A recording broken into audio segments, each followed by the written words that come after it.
Nonsia ya mamunyina adwo mamunyina kwa baba power 97.9 kasa fidie so ewa enkran Abrebrese street ena yebutuo ensem ahodo ye ne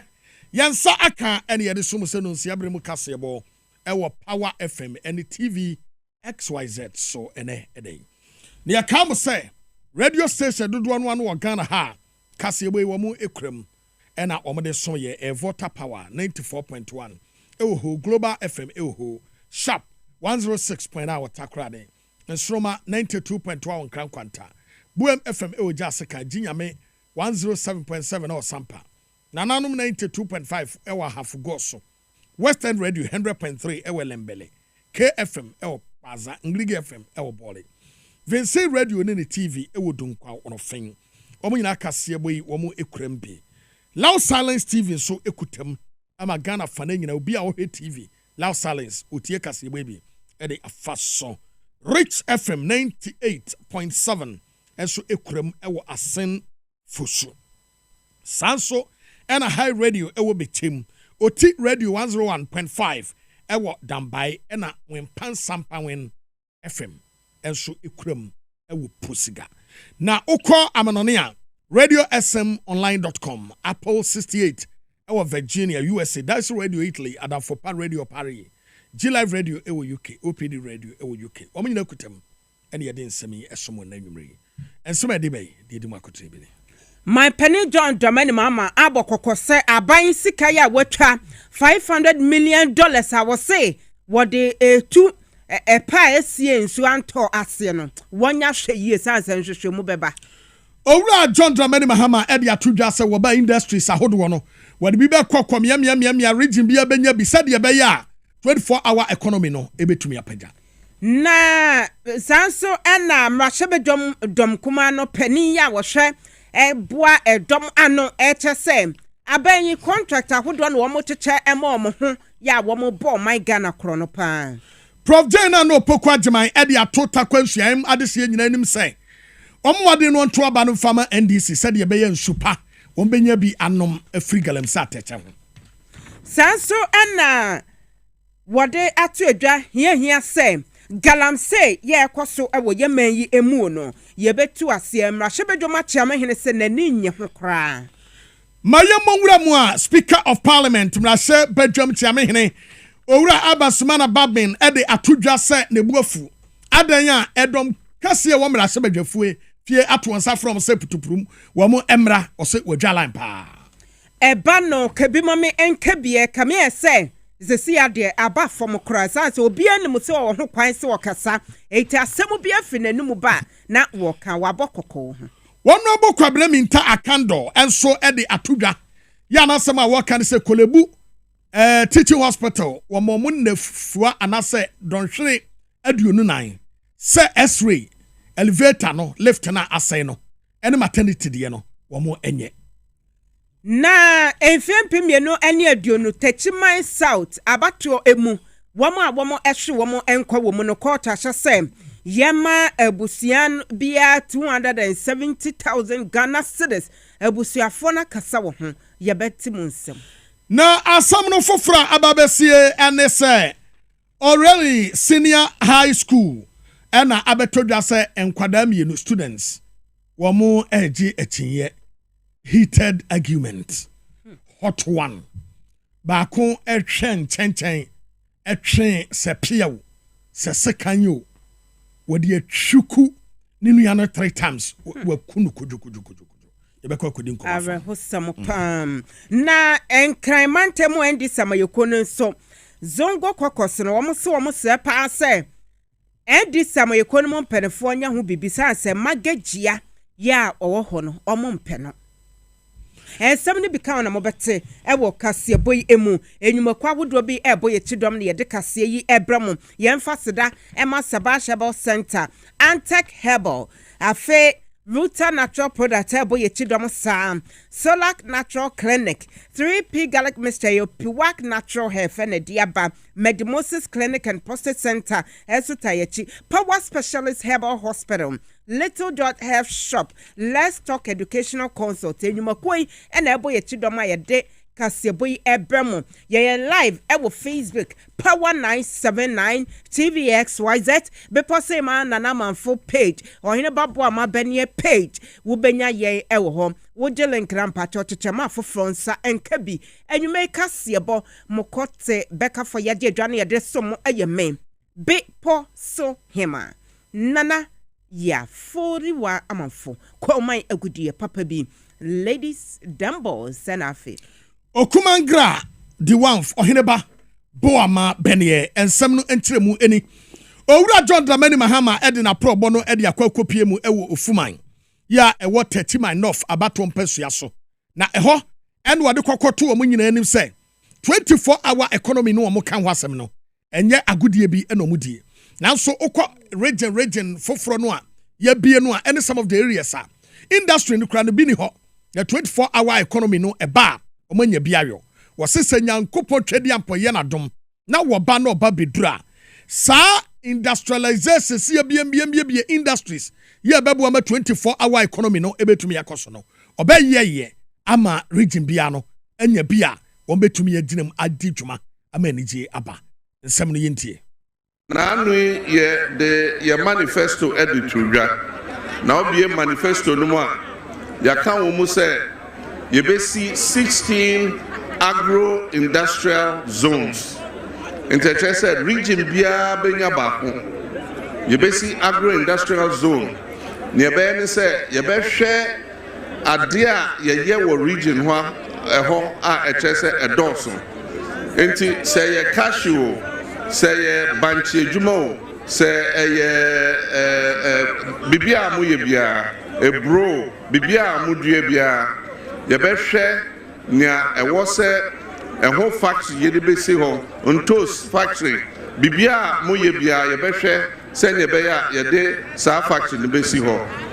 ye be ma private people ye be ji asase no nia train lights any nsuaba nia boa private sector no ma be si sa factory no se ne be ya ye mabunu be nya adwuma ye apart from that ye kwiafo nso omodo omobanchi ana omobro ana omobibia na factory for nato no my yehu adwuma ma omo owura John Dramani Mahama enu akire no na wosan edikopie mu ewo amoma na eho so no ena wade to omanim se enuoma eba bekoso ya demonstration eba cashew processing factory wade bi besi ho said ye be ya cashew ahodo no ayeye no yankasa yebetumi aye ho adwuma ha ne add value to it ansana yerebeko ba bia yede yakọ nanua ne de NDC manifesto editu dwa na hwe manifesto no ma ya yen hyehyɛ sɛ region bia te sɛ bono easter yebetwa asase kɛseɛ ne de kanea ensuo bibia ba asase no so enti wo a wo yɛ private businessman wo pɛ wo be see factory yebetwa asase ne bia ma wo no abesi factory ne fefefe manso bia ni asase no so wo si wo factory a na mabu na ewo ha no no afa omo adwuma na omo so omo nya adwuma ye bono is titru ye be pen crofon be ba be si cashew factory enti afibia on beto cashew no fefefe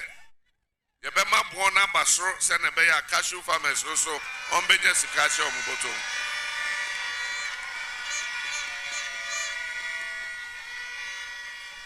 Sanye ye cocoa no sa ne be ye cashew cocoa emre no dru say ye beti cocoa government announce producer price of cocoa I just say ekwiafo no enim say me te bottle a say na menya sa ne be ye ma cashew so emre ne be so a ye be bo price no say ne be ya ekwani no be hu sika dodo a obenya so okote ne cashew na ya ma factory for no ato no more CC ne kama na yeso ye de akọ ama no ne akoton ene ameka say Indian for ebeto ye cashew omo de cashew no call India no mo akonnua no mo ye ne kama no mo omo de akọ abrochire akọje dollars na ye ha de ya be ma ye bibi kakre bi eno eto betwa ehihye foforo a ye de ba no Wey ane ensema yewra John Dramani Mahama wode etudwa efa Kasiebo eho. Eti ba bia mudu Kasiebo ne nasefo ni nyina no. Obia entie ne ye ne wonhye no so. Na yeguso my penny John Dramani Mama na ntu abono emu. Wokopie mu ewo ayoya empotemo ewo Kintampo South abato empesia suonom. Na nsam ye ode etu edwa no wo twe adwen asi anamo bia aban etu esom. Ese womo edi sikaya esom America dollars no opepem ahenum $500 million ebesha ekuafo edwumadie esanse afi enso anto emu esa drought na esi ewo etifi mantem na o say mo giskano na se mo de hye kuafo edwumadie mu dia mo hwe se mo baya ne papa mu na enkoba se yede ma MPP fo nko a we NDC ne ye ma no eno de se mo ye ne sa de a ene mwaso be ye hyepa wo se da ate bi ye be hwehwe sa semnimu sa se bra COVID-19 eba ye eye senya na wo mo ye sika eba ye wo mo ye hwehwe wanimu ene wo mo etetema a wo mo nkrofo a eho akontabuo se one time fagadam nko na adokora ban eti wo kasa no ene wo sa ban nya hweye e wo sa sika na wo se wo ba beche no eho say Parliament embeti sika bi no mo fankoto ebro ene mu ewa brochire no mo fan becheche ema ekuafo na yeni momo yehu bida COVID time ye disika fi amanone edebre omo se omo nche magana fo nyina omo de ma omo party chairman ene omo women's organizers na we ye bie ye ni hwe sa support na omo se omo de be ma farmers no yen tnamho emma omo ncheche emma omo party supporters chairman ni women organizers no e was say nya omo de bebe bia ahemfo eka ho na omo kire se ne beche ene omo ne siafa yen fa nye politics make us say meba enfidia ya yesika ye dia to eye grader payloader ene sa enfidia ye dia kwan ya Ghana yeto ene ye dia to ye dia ma achi ama district bia meba mi hu se ba ku jina kwa mu parliamentary candidate or ye MPP ordinary poster bosso enye na fidia ye Ghana for fidie enye on no cover by ye to ene omode to enti sa machines do yan fam ma say ye be ye politics ye de ba say ye be yi akwan na ye bie kwan ama obi etimi afa so enye parliamentary candidate bia na de bai enti won say party flag be bosso na say candidate poster be etare ho a wo de why poster be so self die no po ni amatere say omuntue ye enti ni aka no NDC abai na be ba betua enti obi ni kwan so ode ni poster na ni flag ebe tarisa machines no eti when my penny John Dramani Mama ene yetene kan ya to so Professor Jane na opoku ageman ene nam akwakopie mu ewo takwa ensuae mu atoye mantem na okoye koduru ye no kwasem prof ewira ho ama wosupa de edikan ya Professor Jane na opoku ageman osu for so many years eno no na okoye koduru ye no ohun se ensuo mu no wo eho nyina ya tete adan ya omutu Galamsey NPP4 apenso ena NPP atene mrante agum se wo mu entu sika no ewo nsuo no mu no na wo mu ente na prof ehu ye no na yira hoye na wosuye ene wo de to omunim se wo mpensu pa anom na Galamsey tu atwa omonto abama owura John Dramani Mahama akra kofida akọ eto aso Abinfu jena na opoku ageman fantatina be chire dima endi zamanyoku wefi na anan ento abo ase ewo atoye mantemo na ntabo no mo no de kan abopie mu ewo eye takwa isayem abato ntesaso ehonum na do anya akonya na orekasa no ekatiro mafia wo hosi wo de nku obeto aba no de abisa abanga o tiati se na be ya wonsuwa ahowa abange edi Galamsey ase no abanfufu endi abang betu aba no esese wonsuwa ne nyina edi Galamsey nyina eto timika awole maimo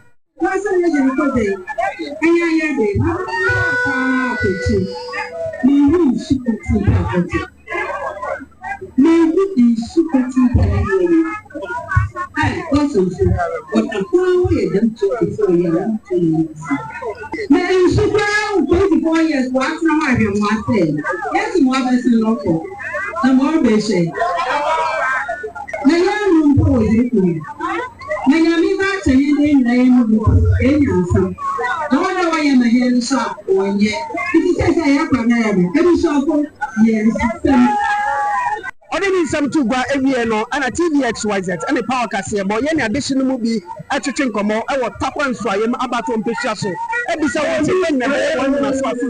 what about two about Eddie Assam and I say NBC one manifesto in some of what the two so and NBC or a father and NBC because I have Ghana card money. Not digital Tamaka Tamako digital want to manage count fiscal mom. Sitamaka Tamaka one of the digital equation. And what is so or beautiful Gemana or Agiman as a church 24-hour economy and a mere bank was a what everybody. Senabaya, Ghana from Mia, Busia, and yes, one bar worried.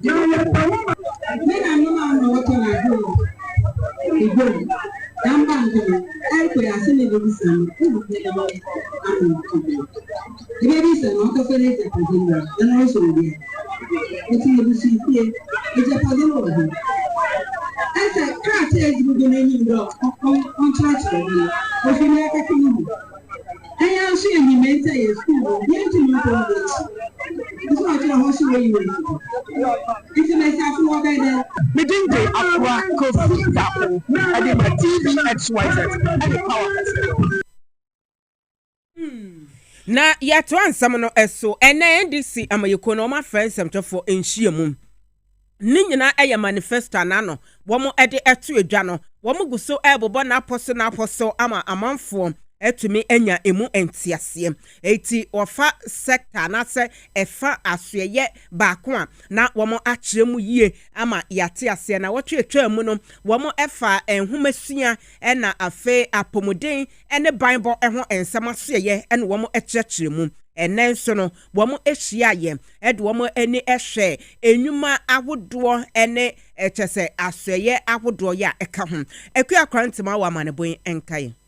Sabaya na Ghana adehye beti NDC ameyoko no manifesto omaye nyankopon aya aduma omunya akwanya bebu ome omde be ya aduma nintino oma hyeda aya dwumadie bia sebre ne bra no omepa animdefo bia animde pa wo NDC ameyoko no na oma tomobo akyerɛkyerɛ manifesto no asiye afa no ediamo oman Ghana na dwumadie no owura governance agbeja ono enya akwanya ebekasa e wo dwumadie na se no kyerem se MPP amiyoko no afa kwaniasa so ewie sika twitwiridi ediamom ho. There's a growing concern about the cost and value of infrastructure project delivered under this government.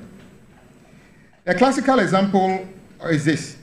The NDC reconstructed the Awoshi-Pokwasi road, which is a 15-kilometer road with an additional work on other roads amounting to 15 kilometers for around $120 million. The 15 kilometers is 8 lanes.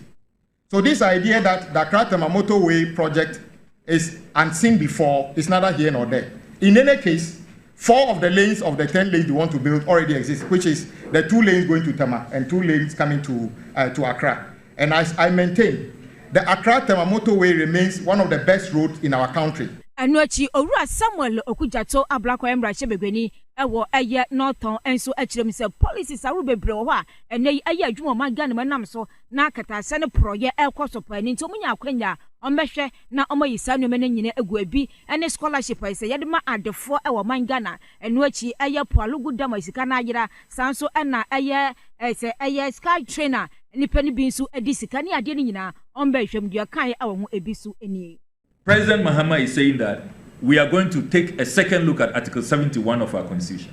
So ex gratia will be abolished.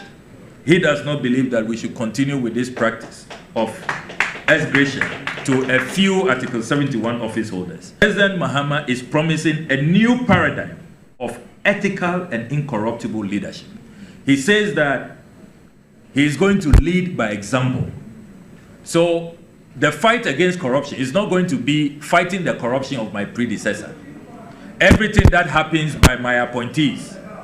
I am a clearing agent, so I don't see it. President Mahama is saying that he will not be a clearing agent. No krakra penny a yapani so on business development so and so HM say NDC amekuno ahyebo na sadio mote no omohyebo a omedi so nti nsemo owura John Dramani Mahama akanyina no omoba omode beya dwuma aboa ganafo asetena ema na yemre. Under his government, businesses will thrive. He guarantees that every Ghanaian, regardless of age, ethnicity, religion, or how they vote, and this is important, will have a fair access to public support services. He promises that under his government, women who are the backbone and nurturers of our economy will have access to financing, and he pledges that there's great opportunity for private enterprise growth, and that if you can conceive it, the next government under his leadership will help you to achieve it. Eti ekuya krantima na maneboa ode ebaye. Monko so na momo edwuma ne sa na emomo no ya na mwakae omonso ewo mu dada no. Sanse ade ebeye ya ne se wa hye dwumadie bi ase a wo ye. Wa ya man no ho age. JJ sifo nya ba ya na yese momo na ye ma mo post. Oku amanfo resist concern no mon hwe sase ye nyina yete yi wuntumi nkasa o sector bi let me akasa yes nano ba ku bi obi o hwa na media career kra anase yi etwam na onya hu si ye bi o pe bi aye nti no dimirika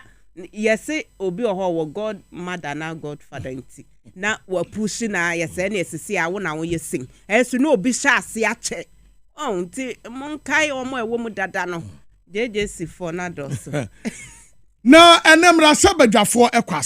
asetena ne mu no nkomo bebre na bai ni nyina na say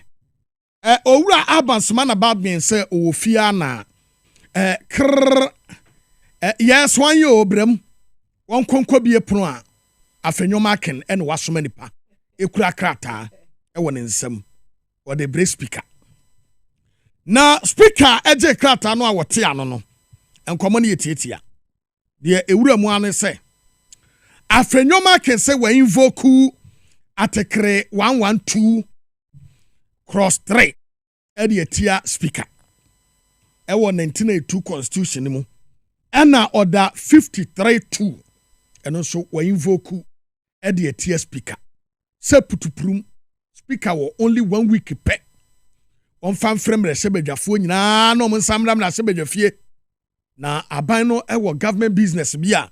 wonya enuye no mumra metrase na omuni ho nkomo na speaker say oba ye babedruye no wo monkofa asem no mra afenwoma ken government business okwakofa ba wo say omampani akufo ado ne ba omia say omokon ado loan bosia enti on person omusan kokwaje another loan iti parliament mra ma approve de etosomi no omo some taxes bi wo ha on person omudi kele Ghana for prekokra iti sa taxes no so no parliament mra majintum na yemfanwie hwie yen extra time ya akai na omo enkele ye softly kra na yemfa eni hantro enkwa samando na enu na speaker of parliament edwa line pa say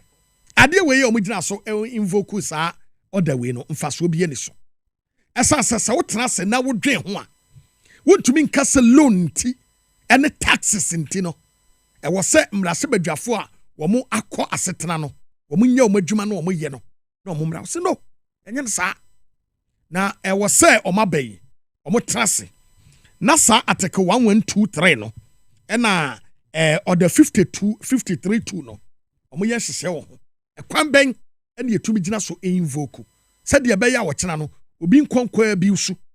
Sabi obi ne nabusua kora hia yate the constituents ebredu ye wase obi akokɔ ne campaign na obi akɔ gyina hɔ sɛ ma invoke order na wase mudi mra no so speaker sɛ saade no tan kora na yentie sɛ de usidi nsɛm tudwa no. A frequent invocation of Article 1123, particularly in a house composed such as this 8th Parliament,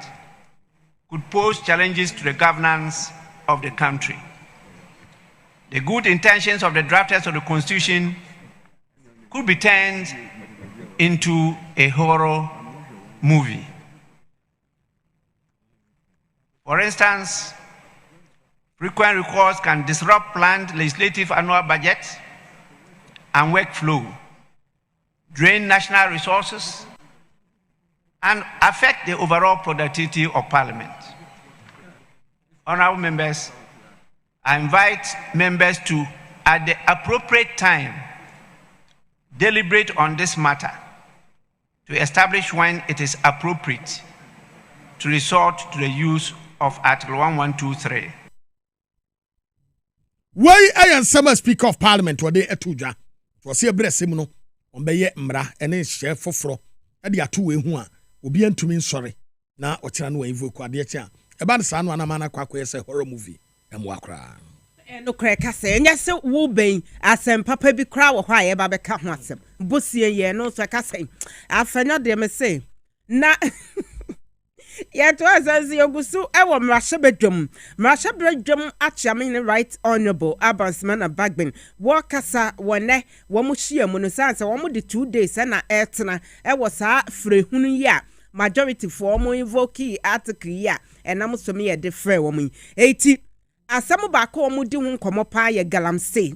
na say nya ni mo say Professor Kwabra Fempon Boate wono ene ka na asem say Galamsey my pani akufuado ni mfichire chebi ene ye Galamsey nti pemu na wodo say me my pani di bre to so say ye betu Galamsey ase no wono aka say ye bi esida na nkora wa ase anya bi mrashebedom achiama hine say odi ho ya say ye ka Galamsey asam ye ka ye ken mrashebedom afonso ye bi Etu wabase pa se mrashebedafo a mo ye Galamsey no mo begyan na ye nyina ya tena ase sinkonwa na ye hu kwan ye befa so na ye tu Galamsey na se ye nioma se bo ade bobre twa ye ho hye ne wudu mfifi mantemu a ensuo ye cheche emo tot esai Galamsey ase wo mo ensuo sanso ena enkamantemu anso Ghana Water Company Limited wo mo cheche ensuo ma ye tot esan sem Galamsey no edidi aba ama ye nyina ehayen eti mrashebedwom achiame hene wo kasa no ene wo se mo amo ye sa de nya munyai na ye mpe kwan a ye befa so na yesi sa ohaw no ano. Who are those participating in the Galamsey? If we take census, some of you will be there. And the people you are talking to are aware. It's not that they are not aware. They are aware that you are some of you are participating in it. So please, first desist from doing it yourself.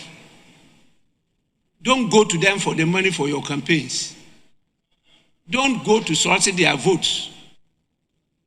Let them see you work. Truly, it's a disgrace that we've gone to this far. Look at the water. Horrible.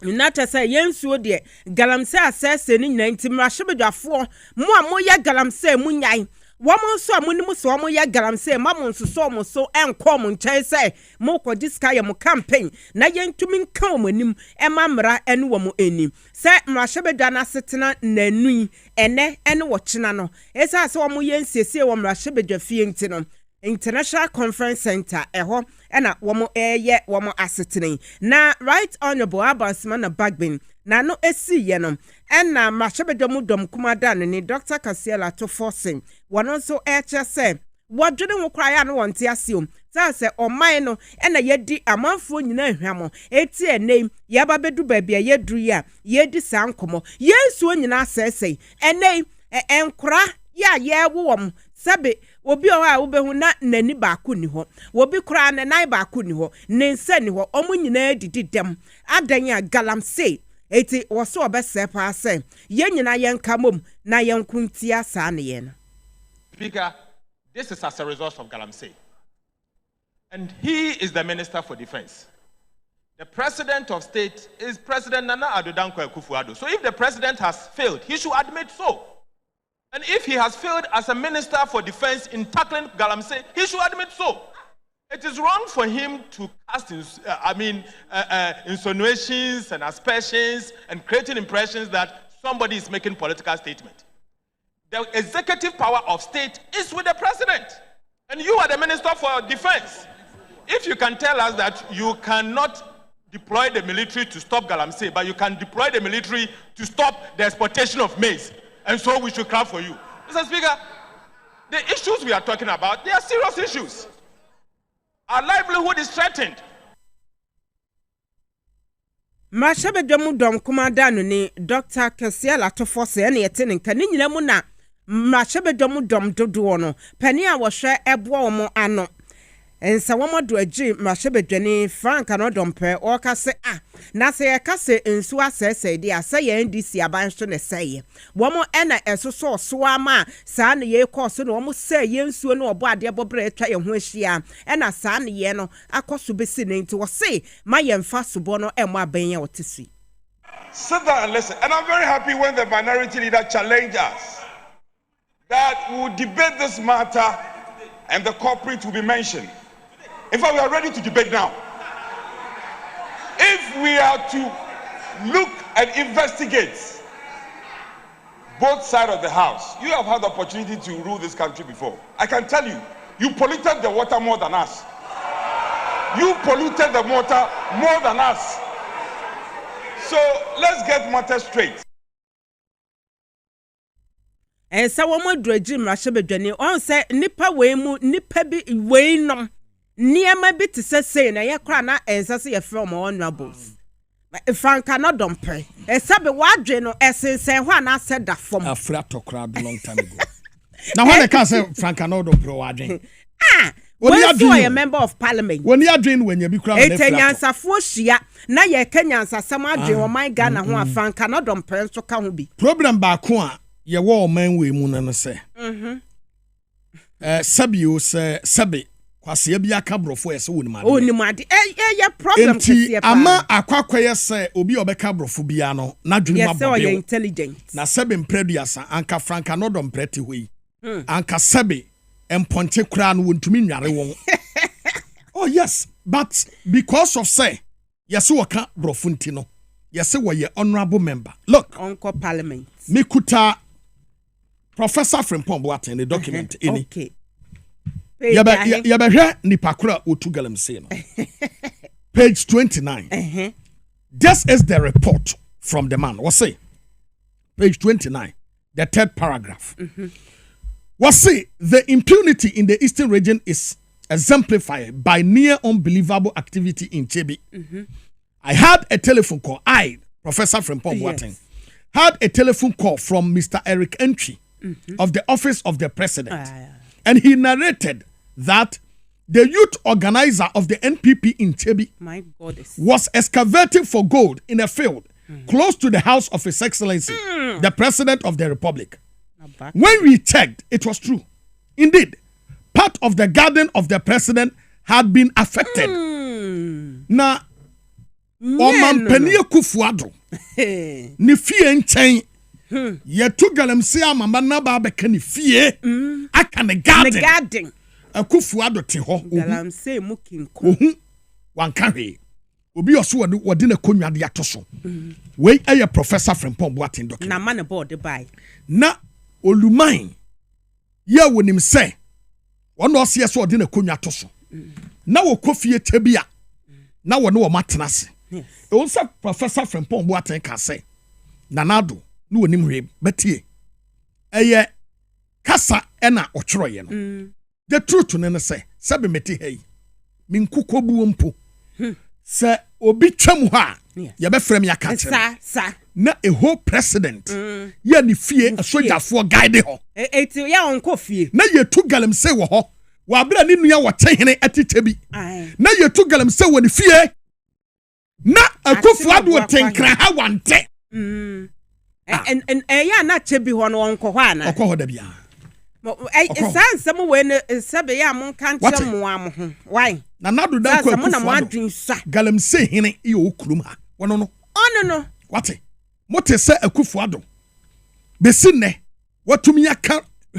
the only thing in said they organized themselves created another avenue omo bi avenue to one na omo PS kagumu in the name of fighting Galamsey and no matedi and no more to omo gold community mining. Look at the level of impunity ya ekoso with akane ye kase atim kwana na wonum bremu anke ye kase yes obi protective bremu a anke yo tehine ne Akufo-Addo ene wo so mu protect atimabu akwa hene woni Akufo-Addo ne wo so mu protect bremu enso ene kwana kowe bremu ani de wo hia ne se obetopa no agina ho wanum ti ya no da pafo en mo frem ho ahemfu okroma etu watehini nti wadawro ma se wankasa wo sori anatimabu akwa ma hene wo sori kokogina tebi na wo gina bremu ho nti wani nwu etu wo nananum nsu ya digya wo no se na nete nananum krabu befu na me bompa yese twedi ampon se dati wo koto nananum a emiye ma wasetrapa ewo bremu a wase no omommo ne ma wate utimu ade panana asam no kwa ne yakatre na franka no dompre etumi beka na waba begina ho kansem hunu se wo yare wo wo yare dada na my penny mama breso na koba se Ghana Water Company Limited omo baba report say Galamsey asese omo mfidie ni bibia nti omo nya nsuo ma manfo not at all enya mo breso de yeti we because wo anodom pre no seven preduasa emre afifire jana mu etia na yesi yankra nsuo menom obenya bi akra etia nyawa sano what you say enyawa osie tu ama ogire eti wo de ekoso na nsem huna mudi no Ghana no muni na one day yasom mu a mudi amonteme montomo buase na the youth in this country no da ya be sorry no mu bedwane what wo ka sa jama sabi wanya nyansasem bia ka say an mo sensuo no cheyen wadwene nya papa we cry idea say we compare and Speaker of Parliament must deal with another break for this stupid comment. What's standing on the floor of Parliament, House of Records? Can kwasi asem say, what do you hear? The nipa enkwe di agro. Galamsey no woni munsusu aso de Abraham amfo. Me say ohe ba woni have workers ne kasa. Wo mo kire say obi o ha titi kra avias na omo ye Galamsey sa. Open for the bar or bewo no. Na ne ba ne baby di for me. Eta kra bi o ha asabio nani ba ko ni ho. Ba ko nensa eni ho. Obi o ha ne nan mienu nyina eni ho Galamsey nti. Na ye ka ho asem a no dompre wuti susu konkron na so adwe ne ye ketewa bi na bi kra dem de say won say fish etombre bi atlapia obebi enti no so na ebo na dem ye woni pani bi wo ha ebo na dem eni no dompre de ne sa ebo na dem ye nto aso no yankom na sabadwa fi ho ne yankonkodi nkomo na sade ne mote yese enye chambers ena wo mu di nsem no ene wo mu ewura mu nkomo twetwe mu ne a lot of things ena koso na edom kuma e wo mra se badwafie e de ababetu dwase wo ma boycott to stakeholders engagement bia na ekoso e wo lithium no ayanya no na wo mo babetu e ho agreement no wo mo aboycott Lands and Natural Resources Minister ena ole sa agreement no e de babetu mpanifo anim with company your friend Barari DV na wo mo asia on the floor no ya wo mo atwetwe nkomo no ena wo di tutwa se da bida enu ma bi ekoso a ahomka bia enim owura Alhassa Suhini ena wadi tutwa se sa contract ne kra ne agreement o mo de aba ne nasefo no kwasem wohemu a sabe nyansa bia enim ti ensase ya prepare ye ho ne ntie nkomo de tutwa ne bi. There's a committee of the Lands and Natural Resources meeting underway to consider memos that were requested from stakeholders regarding a call on Parliament to ratify 2 leases, one a bauxite mining lease and the other a lithium mining lease. This meeting is currently being attended by only the majority members of the committee. And the reason is simple. The processes leading up to the organization of the meeting have been very, very flawed. As you all know, today is a special meeting of Parliament. And it is not just special because about 15% of members of Parliament have called for this sitting. It's also special in the venue that has been chosen for today's sitting. It is not our usual venue. At our usual venues, it is usually easy for us to have committee meetings taking place at the same time, business on the floor, so that when it becomes necessary, members can move from the committee meetings to the business on the floor. But because of the nature of today's sitting and the venue that has been chosen,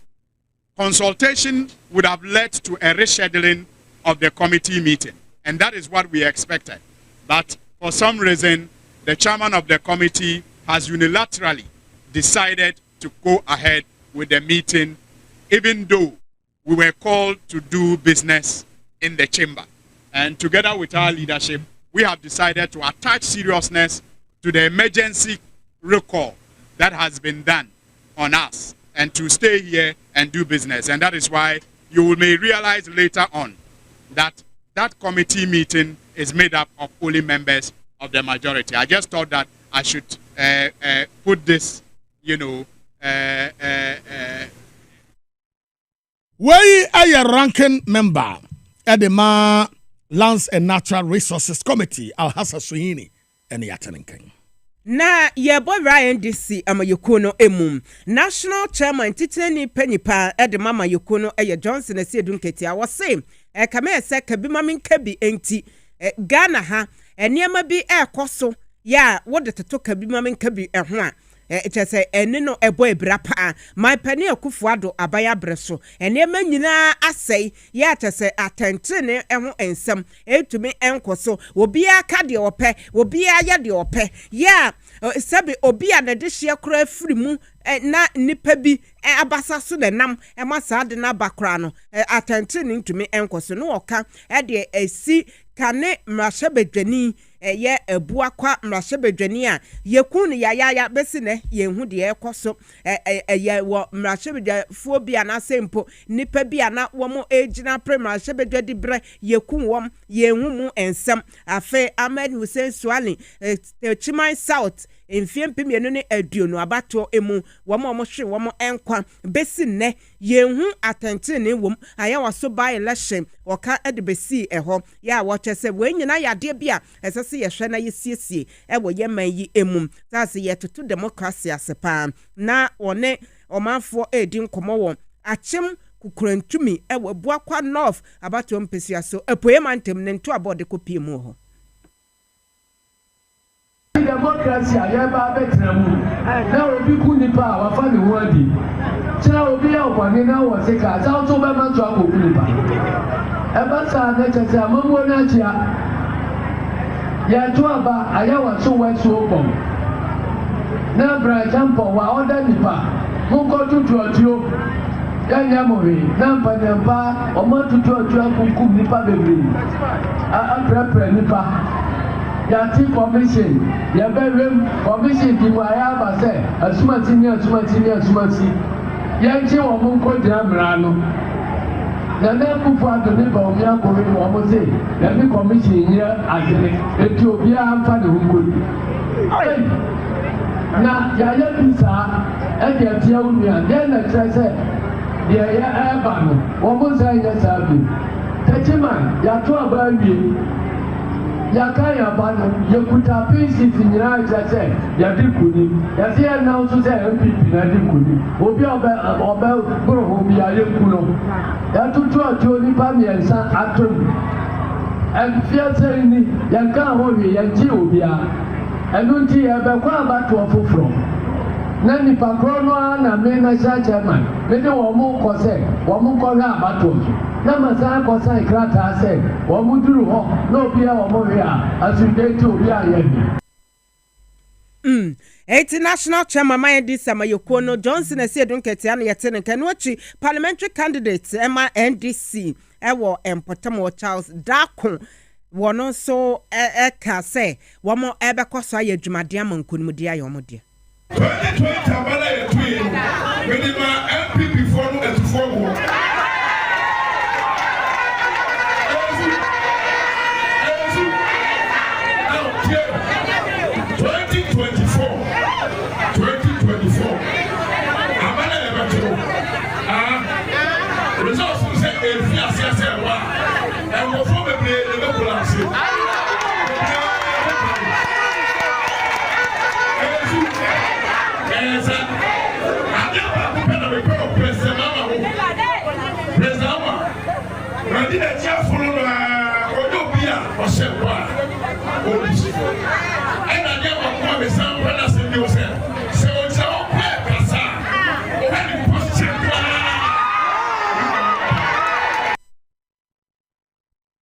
Way a year Charles Dako and this parliamentary candidate will work on off about to so and your tenant. Ranking member Emma Health Committee Honorable Kwabena Minta Kandwenra. Okay, century ni bi pa e wo Kolebu Teaching Hospital ma doctor no a won ohwe ho no. Akwa no edwa lamp so pressure kono so ma wo ma lift no eye adwuma. Na say nya sa lift no nko na obonfo man no wote ho a wo ye. Se lift wo ho no dodo no ano enya adwuma. Ba ko eye ba bia ye twa x-ray no. Ho de no so no enye adwuma. Ya amanfo ka se radiology ho no enye adwuma kra. Ena maternity department won so no lift no enye adwuma nti se wo ba kwa akwa je se wo de amemnemfre efura abro santententententen we okoka yes ye eno so ka exercise no ho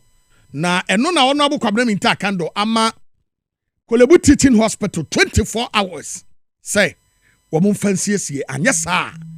wo behundu yo mo ho bi da e okuruma yentie nkoma. The lifts or elevators which were not working, we went to the surgical ward. We realized that that lift was not working, and we gave a 24-hour ultimatum. 4 to 5 hours later, we were told the surgical ward lift was working. Indeed, today we've come to check that the surgical ward lift is working. Unfortunately, there are other several lifts that are also not working. Some of them have been grounded. We went to the radiology department. The lift has been grounded. And we came to the maternity block. The lift at the maternity block is more functioning. When you enter, whatever you press, you don't know where you are going. We entered, we pressed 3, it didn't take us to 3.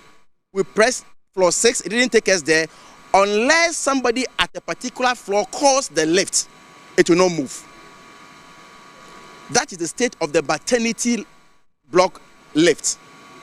And so again, since they were able to fix the surgical ward lift within 5 hours, we are calling on them, the president, the minister responsible for health, and the management of Kolebu must fix the other lifts that are not working within the next 24 hours. They must fix them. Fixing lifts is not rocket science.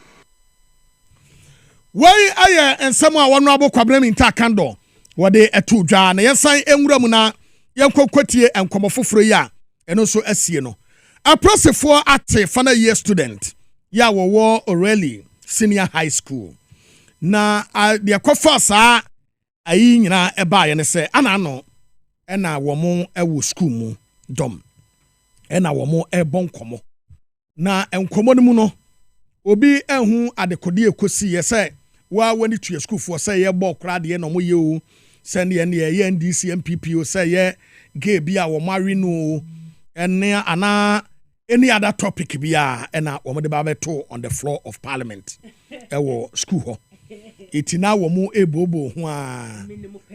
Aha. Me na meko ha. Me na metu kwan ko ha ba ko so wo nyampa. Enti protest no ekoso no ano. Na obi ano ye den aten wo bi de. Enti ekoso no a wo boa wo so boa ena ekoye wo ya mebo. Me wo ye be ma trahwe. Eti ase ye patapata abotre eti ba kono wura no ho ana obi enim se bia jama wagya akra na wo relax se na waboa ne ho weapon school akwada tutu asama senema o hwe nchen ho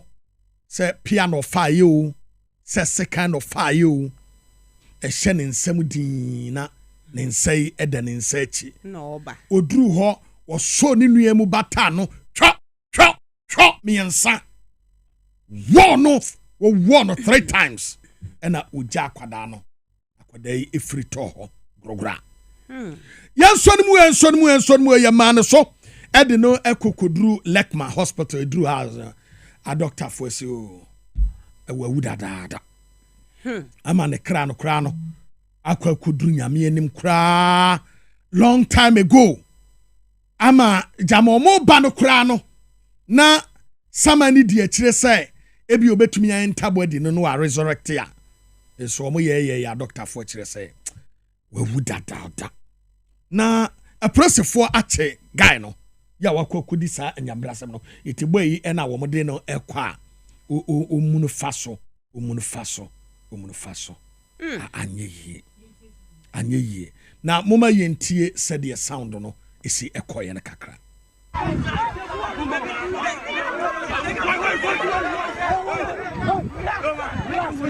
You're more going to teach me.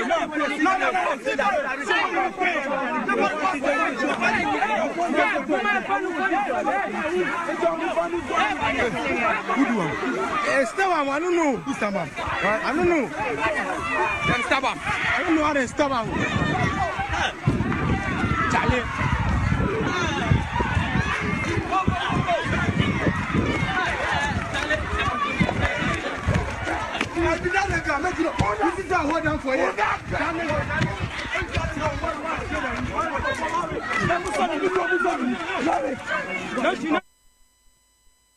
Na akwada ya wafiri mu ne papa ema asemi eye na awerho pa na wakasa e de afa ho ne ba wode na ko school da ache ne nda na so se free SHS tantanten wode anya hwe bi saa na udu university amatombo ase ahwe wiye na da ache wabɔ brapa aba behweme obi akune ba no yentie papa na semode tuja. What happened was yesterday I see my boy off to come to school, so I was not set to go to work, so I'm at work and my niece called me that Edward is having misunderstanding, one of the students is having misunderstanding with Edward, so I should come. And so I asked her that are there not teachers at the school? And she said the teachers are not sitting there unconcerned and what is happening is unfair, so I should come. So I said, okay, then I'm coming. So on my way, when I got to the motorway, she called that the boy that is fighting with Edward, I've stopped Edward, lying down at the school premises, breathing. And the teachers are still sitting unconcerned. I said, wow. Then I said, I'm coming. So on my way, when I get to Kotobabi, she called again that there is the student have gathered themselves and picked him up. So they are going to Lekma. So I should rather come to Lekma and meet them there. So when I drove and I reached Lekma, I went to the emergency. The doctor said Edward had passed away. And that is it. So when they showed me the body, the boy stabbed him 3 times on his chest. So that led him to his death. The school authority have not said anything from yesterday up to now. The police have not caught. The school authority have not caught. Even the boy who killed my son, none of the family have even reached me. That's why we are here to seek for justice for my son. Why I am Koma when TV3 etwetwe ye na yebabo ye homode sie sabeka agya no ankasa yebekọ no hone ye ne nakwa nkomo na school mu achechirefo no omo ye protest yeah enten enum na achese wo maboko je ya yehunu but ade ba ko a ewo mu ne se school mu achechirefo no mo ye ensehan mo ni ewu mo ya da pafo pa ade koso nyamoni tuom ya school amuwom akwada tumi ade sekan aba ese ne trunk na de we nankwanse omoso no de ne bag mu ama according to reports no ne bag mu eya otai de ne ma sa hyehyem na se so omunim won say akyerɛkyerɛfoɔ no bi ɛwɔ hɔ a ɛyɛ na sɛ mo akatua no na hamu sɛ system no a atwoki no na ɛyɛ hamu ana no maame ba papa baako ne bakɔ abri girls akwada na atwa ahwe nanka maame papa kura sɛ momfa me ba ne nkɔ hospital na monka nkyerɛ me sɛ yɛde ne kɔ hospital yɛfrɛ papa no ɛma ofiri so tuom ɛkɔ yɛ kokoduru abri girls na ne ba na wu ɛda school mu hɔ ada na kyerɛkyerɛfoɔ bi mu tirim wɔ sum saa ɛtɔ da korakora ne sɛ me pexiat akɔ fie yes dabi abɛnsɛm nko a ɛkɔ so yɛ school yɛde yɛ apɛ so na sansɛm hunu yɛn so so o because yɛde yɛ kɔ school no ne yɛ nyini o ne yɛziate ne kora won kan yɛ pie yani yakwa no teacher ni na he kwaka sie ni mu fie ya hye won so so we also secondary school ye be hu apia na wo hade ya wapini ho wate ene apia wo teacher be kwa na wo dem nyina ya apia na wo ma ho keka won ya finish wo mu nyina ofie ho de daada se apia ho hey sa wa sapia ho ya di apia ne ya na fu o obeba ne ya lodi apia se ye ho ye ko intakwa ye ne asankofu na ya di apia na ye weapon na apia na ye behu ye ne sen apia no se apia no te se adua no na ɛho no ɛwowo ɛyɛ ɛtse adua no eti ya werɛwerɛ ni nyina na wo werɛwerɛ apia no a wotena ba bia mframa ni okay anya sa na mframa behu apia no gu hu a wa na apia no sa opese eye powerful a wonya apia no wi a won se empampuro ɛho no ade black bi ɛwɔ ho ɛno so wo na ya werɛwerɛ no ne ye de ya twa no mixa no eti ye nya mixture fefefe sa no a na manches no na ye hwie gu Manchester adaka ne mu na ya pocket ne kama iti ase Manchester na hweme ho enso na ya pia bibie ho no a wo hwem frama ne direction no a na wahu ni ku iti ugina se ya obehu se amanfo enyanche apia su apia no mahu bi daba me nim kwan e fa so oh yes you see oh apia de so we also secondary school de apia de na odi wo kose wase wanya hwekura no a obetumi ehu apia oh ye de apia de nya ene se a ma hwe bia mankora no eti school mpanifo no mo anya ade na mo sama kole na mo se mo try exam square view anopa omo trom paper wie ya na sa ya nti papa ye wo gina hoyi ena nsemu na modi no wo hoyi ena wo se wo no nko ano esto mu school mu agi school na boso a papa nko aso wo sto mu school agi school ya boso a mo betu ya tra wo yo ya de libedi eche ne ya hwe baby ebekusi yo yam fast dem odro fama Ruta natural product ne ye nana se Ruta Mr no etu malaria fever se ema hoto eba Ruta Titanic no so typhoid fever etu ase ena Ruta life na ne srade ne padue no ema ahotoba ene Ruta na drobia agenkwa friend was 0244 503443 0244 503443 Solak Natural Clinic osia fantum anim say wo kidney ene wo liver de wadaro ma fabra ho na wonsaw yade ma nije emra kidney ne liver yemfa nkoba bia Solak ene yede komanije etumi eba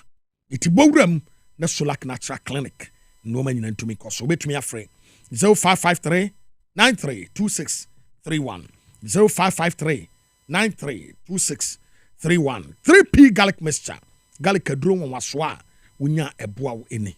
numbi na emwo ni padua no PWAC natural health and what the papa the aba it freno 0248 928 824 0248 928 824 FM Moses Clinic and Herbal Center was see phantom when him say prostrate sexual weakness, infertility, hypertension, diabetes, sciatica, typhoid, malaria, stroke, and the dental problem. Fabra, not one sawi idea. But the Moses Clinic and Herbal Center no, or say chat digital X-ray, a 4D ultrasound scan, and in the account be a dental barrier. When the police station they didn't share more Accra Central, AES4 Edenimo, Accra Ministries, a one obi huno, a J Kojo, when the school for the deaf, Edin Henemo, and na Kumase Eye Ahinema Okobing. Friend was 0244 068 447 0244 068 447 Power Specialist Eba Hospital. Mami Beatrice Akusia Duya and Wafremuni. Was say hepatitis A, B, C, D, and E utuasia. Fatty liver, sciatica, prostate, ulcer, compo, and fibroid will be tuasia. Kumase branch no Kumase branch ni Fiyase. Lake Road. When it just broke filling station the division mo. Accra branch ko benya pokwase ACP kwan so. E na Takra de Anaji Estate or Shanaji MA Primary School in Temwa. Friend was 0244 544422. 0244 544422. Yen try ho emra.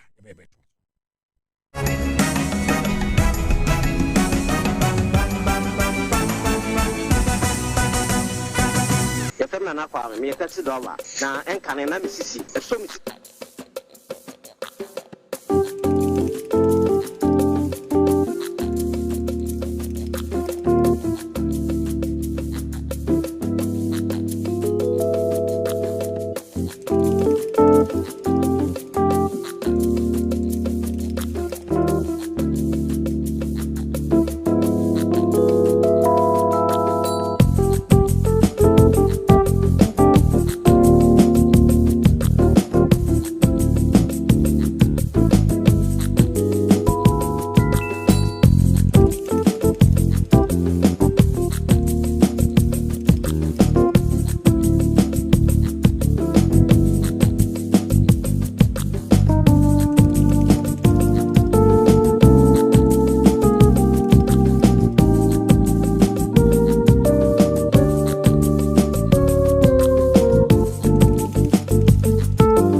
Omande share yesamo makwaba bio edeba power TV XYZ enyumeno siabem Kasiebo so yeto aso Penny a wodje mama NDC amayekuo no akomra hyebedwam ewo ketu no fabato mpesua so eye Eric Edem Agbana na wabone manfa no ho ba se waba beye mra hyebedwani a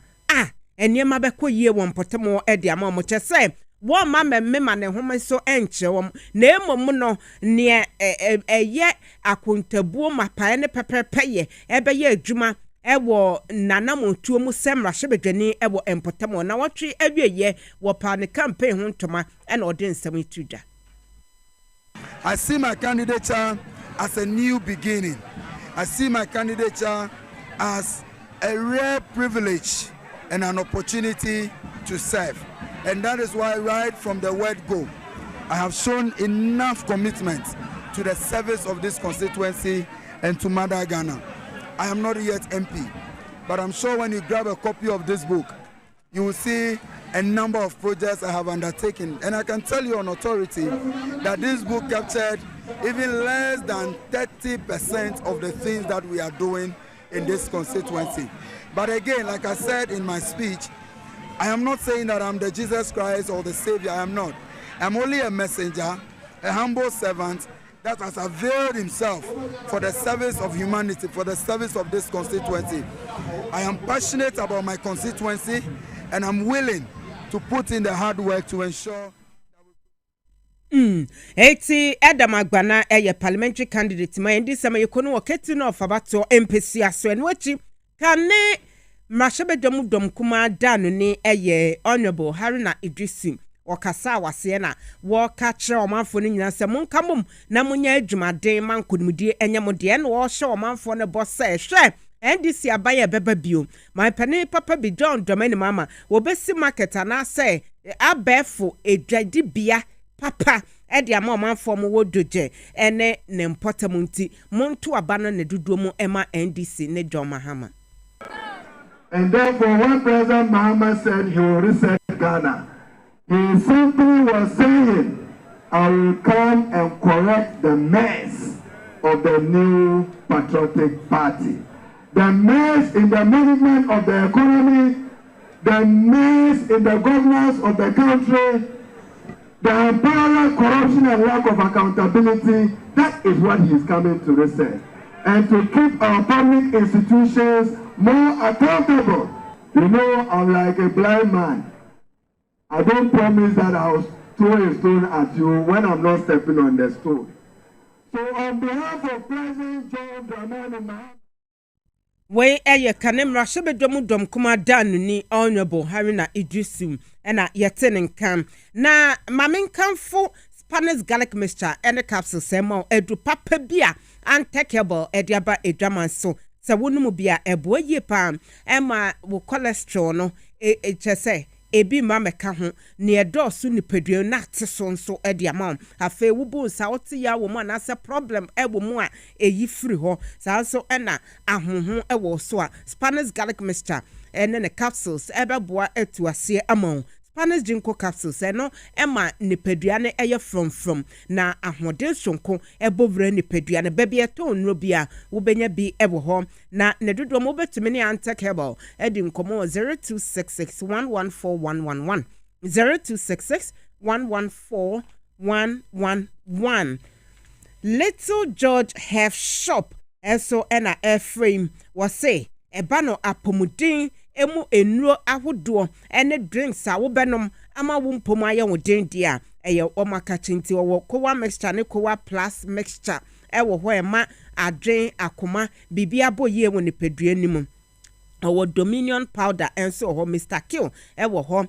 vitamins ahodo ne minerals ne nyina ebi ewo ho ya wo mo eton a wonom a eboa ma ne pedua no eye from wo mo ewo juice ahodo a wo benom ama chesa hode aba turmeric and ginger juice ewo ho blueberry juice ewo ho aloe vera gel ene de ka onya cranberry ene carrot juice ni bi ewo ho a wo mo eton ebo no edafom etaya akoho na ekoto bi eboa ema niam nyina koye ne peduanum ema wo mo ewo tema community 5 PV Obin roundabout in the Presbyterian Church in Tem ene wo mo ni nkomo 0243 entrepreneurship, public speaking, technology, and art. What you show me chakwanya? What Teshinungwa Estate, Mango Street, a film. It was 0249 069 821 0249 069 821. Sabash Herbal Center, essay mema ene emen na ya sexual weakness eta isi woyemu titu ne mema no na wamu de bibidro tu sa ya de na se ema ana se obi nso ahwehwa awo anfie bebre ebi ma Sabash Herbal Center bemu wanya ba ato na so hepatitis anase namu nyarewa ene wakotia womo ebe hwom nti ya bra Sabash Herbal Center na ebeje ayabsa ebo ho wode Sabash koko bite saba etu koko ase numu bi na enyi ukoko no emfiri ho ema wo pebia herbal shop bia mu Sabash koko bites ebo ho na wudru La Paz bia ya ne Abante Sport edi enhwenimu a Sabash Herbal Center ewo ho woman afi New Market coin so yeah for 0500 064,000 0500 064,000 and 0500 064,001 na enwo mo eni enkomo na omaide she ha na nsema hodo a yebo ano ede ebremo enyume se Power TV XYZ no si abem Kasiebo